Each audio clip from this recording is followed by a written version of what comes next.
Pour l'exposer à l'hôtel de ville, le clairon et le casque de Georges Labroche, qui ont retrouvé la lumière dans la maison de la République qu'il avait oubliée.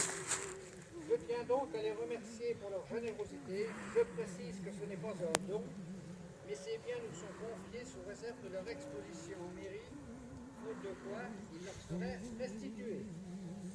L'autre artisan de cette cérémonie, le devons également, comme je l'ai dit, précédemment à Jean-Claude Perrin, à qui je céderai la parole, qui entrera non plus de détails sur le prix d'armes de Georges Labroche.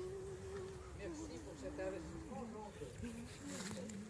Georges Labroche n'a jamais eu de reconnaissance par la nation pour cette dangereuse mission.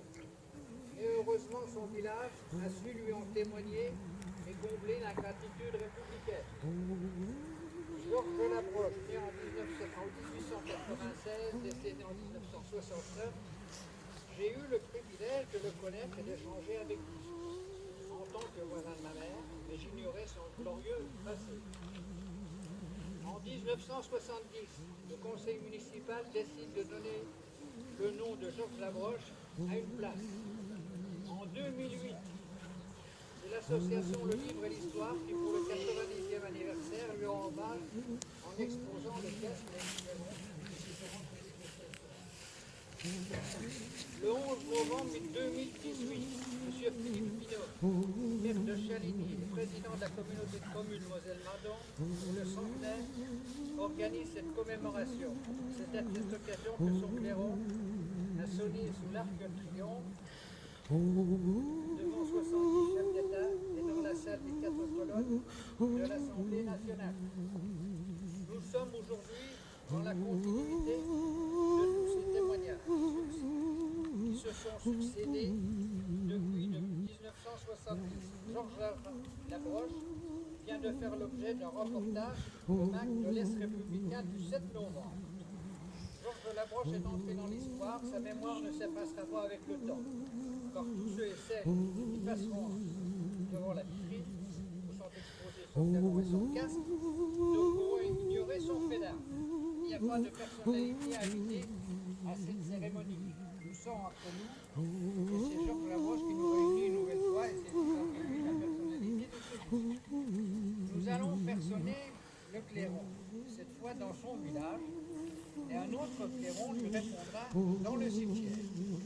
Georges Labroche nous accompagnera dans quelques minutes dans la salle polyvalente où sont exposés les panneaux publicitaires et vidéos qui retraceront son histoire. Voilà donc, Eric. Alors, on va saluer le clairon. Nadine. C'est original, mais... Il y a un clairon dans le cimetière. Réponds.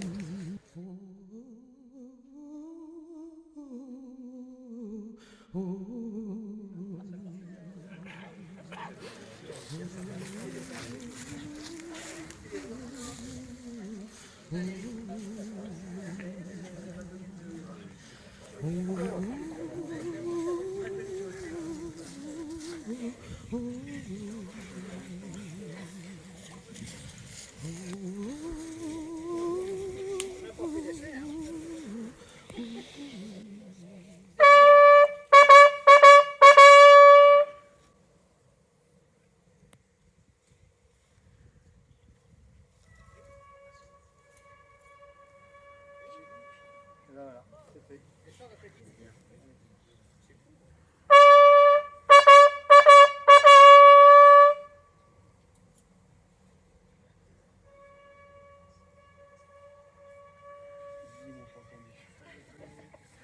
Bravo, bravo.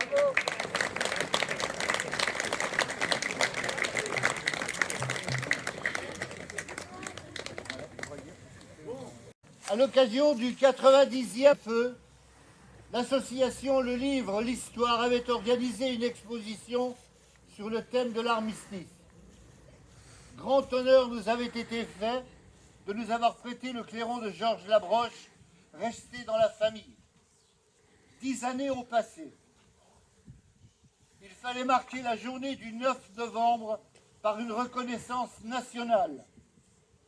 Pendant ces 10 années, nous n'avons cessé, la famille Labroche et notre association, d'approcher des personnalités, députés, sénateurs, la présidence de la République, leur expliquer la mission commandée par Joffre, suivie de sa réussite, l'arrêt des combats. Elle n'a suscité chez eux aucune réaction, aucune empathie. C'est un ami, Hervé Serrurier, et là je le remercie beaucoup. Il est à Paris, il n'a pas pu venir, il est dans d'autres manifestations, à qui l'on a raconté cette histoire et qui m'a répondu. Je vais avoir un poste à l'ONAC, à Paris, je m'en occupe, car pour le centenaire, il faut un événement nouveau, très peu connu, essentiel à la fin du conflit. Après un travail remarquable pour faire reconnaître ce fait de paix, merci Hervé encore une fois, l'année 2012, voyez Georges Labroche, reconnu officiellement clairon de la paix par les plus hautes autorités de l'État. Le musée de l'armée, après examen de l'instrument, le validait au même rang que celui du caporal Serlier qui est aux Invalides. Pièce exceptionnelle, digne des plus grands musées. À l'hôtel de l'Assay, présidé par le président de l'Assemblée nationale, le clairon était mis à l'honneur dans une exposition dédiée à Clémenceau. Le 11 novembre, en présence de 76 chefs d'État, sous l'Arc de Triomphe, il sonnait le cessez-le-feu par le premier trompette de la garde républicaine. Durant tout le mois de novembre, il a sonné dans les ambassades d'Allemagne, de Grande-Bretagne, des États-Unis, à l'Assemblée nationale, aux Invalides, à Vincennes, à Notre-Dame, à la caserne des pompiers de Paris. Il est de retour chez lui à Chaligny. N'oubliez pas, quand vous passerez devant cette vitrine, que vous êtes en présence du plus beau symbole, du plus bel objet de la Première Guerre mondiale. Remercions tous les petits-enfants de Georges du très beau cadeau qu'ils vous font. Je vais maintenant vous en dire un deuxième. Si C'est bon aussi. Ah oui, j'étais un peu surpris. Puis, hein. Non mais je suis payé à l'heure. Non mais Georges, lui, il s'est battu 2 heures. 2 ans. On peut attendre 5 minutes, je pense, non? C'est 5 minutes, comme tu dis, ça va. C'est 5 minutes, pas plus. Monsieur le maire, c'est 5 minutes. Pour une fois, c'est moi qui ai la parole. Le 11 novembre 1918, après 1530 jours, s'achève la plus horrible des guerres que la France ait connue. 1 357 800 soldats français sont tombés. Ils étaient partis, engagés volontaires, mobilisés pour une guerre fraîche et joyeuse. Ils seraient rentrés à Noël. Les femmes leur jetaient des pétales de fleurs. Dans un élan fait d'euphorie et de gloire, ils vont s'élancer sur les Pruscots. Au cri de « À Berlin, on va couper les moustaches à Guillaume ». Du plus humble soldat au plus haut gradé, règne une foi inébranlable vu la supériorité de la charge de la baïonnette et l'efficacité du fameux canon de 75 mm. Aveuglés par une sorte de complexe de supériorité que justifiait en partie leur bonne conscience et le sentiment de leur force morale, les Français vont devoir constater la faillite de leurs principes stratégiques appris dans les plus grandes écoles militaires. La bataille des frontières, Morange, sera la démonstration de la folie meurtrière. Du 6 août au 13 septembre, soit 38 jours de combat, 313 000 morts, soit 6 morts à la minute et plus de 400 000 blessés.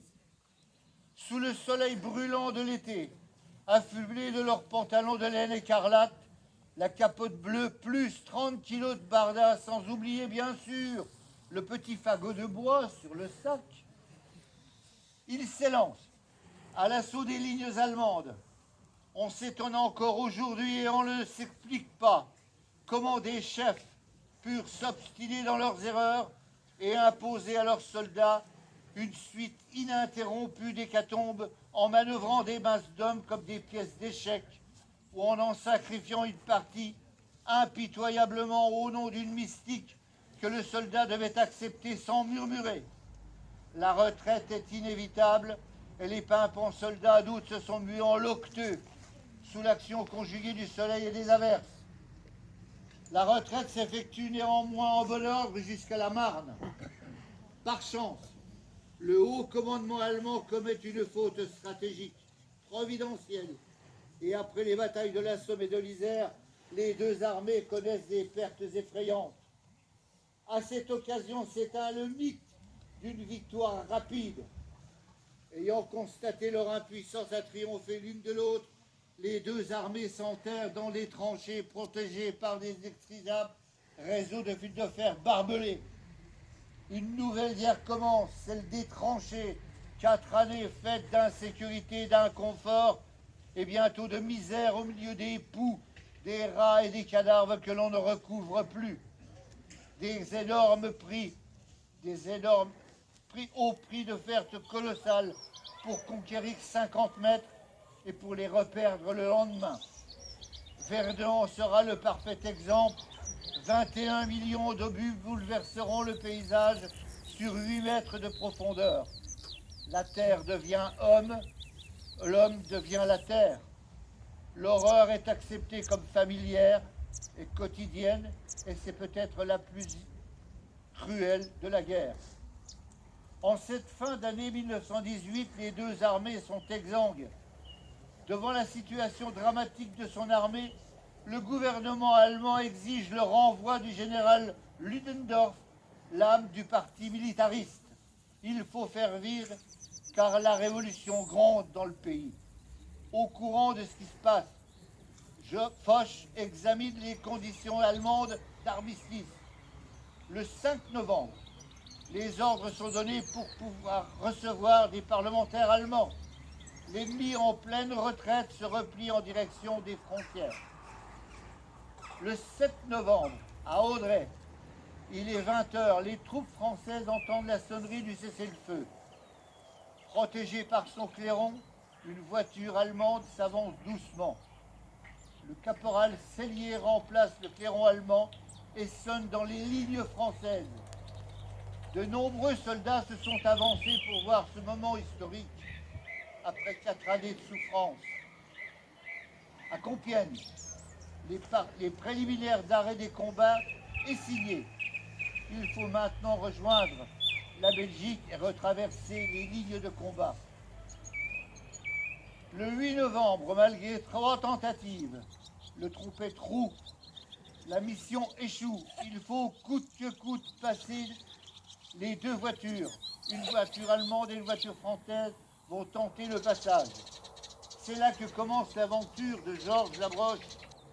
Parmi ces millions de combattants, le doigt du destin en a touché un seul, notre Chalinéen. Grâce au son de son clairon, le massacre va-t-il s'arrêter? À Fourmi se tient une compagnie du 19e chasseur à pied. Il faut un clairon. Vite, le temps presse. Georges boit rapidement son café. Il faut accompagner le convoi. Il se place sur le marchepied de la première voiture. Le trajet est mouvementé. La route, enfin. Le chemin est défoncé par les trous d'obus. Manque d'indications, il se trompe souvent dans l'itinéraire. Les tirs sont nombreux. Les Allemands n'ont pas été prévenus du passage des voitures. Depuis 4 ans, on a tiré sur tout ce qui bouge. Georges souffle sans arrêt et ajuste de sa main gauche un drapeau blanc. Enfin, mission accomplie. Il est accueilli par les soldats allemands, heureux de lui offrir des cigarettes. Il est donc vrai, le vrai clairon de l'armistice. Si la mission avait échoué, les combats auraient duré des jours voire des mois, et une grande offensive se préparait.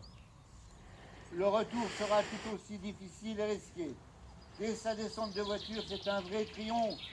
On l'embrasse, on lui arrache son drapeau blanc, tout juste en conservera-t-il un petit morceau qu'il conservera en relique, souvenir du grand jour. Ce qui le navre pourtant, c'est qu'il n'existe rien d'officiel au sujet de son aventure, pas la moindre citation.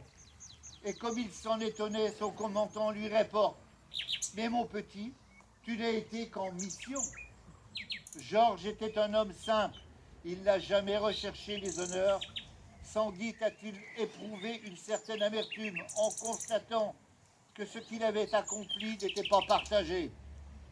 Que reste-t-il de tout cela, m'a-t-on dit un jour? C'est de la vieille histoire. Mon Dieu, au nom de qui, au nom de quoi vous a-t-on jeté dans une pareille horreur? Vous, nos grands-pères, droits, justes, parfois sévères, dans les bras desquels nous nous sommes souvent réfugiés. Avec le souvenir de leurs mains si douces, qui a pu les transformer en armes destructives? Leur calvaire n'était pas terminé. 20 ans plus tard, ils regardaient avec crainte leurs fils partir à leur tour vers une guerre encore plus effrayante. Pourtant, ils s'étaient promis nos promis.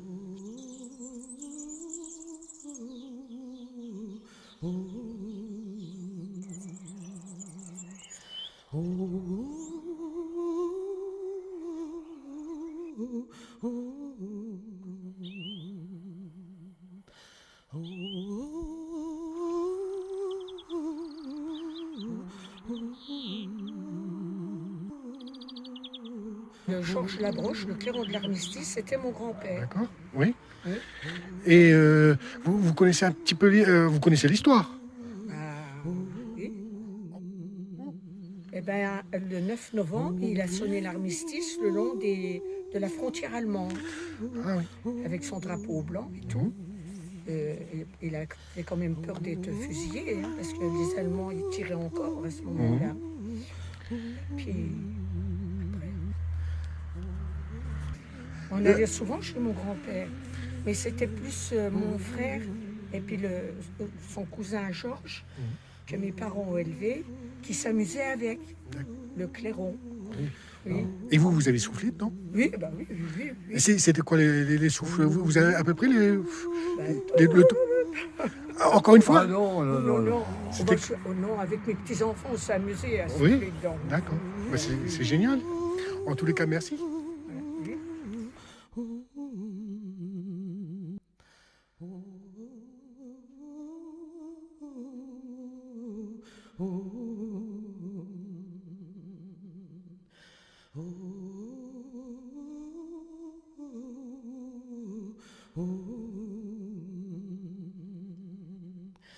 Oh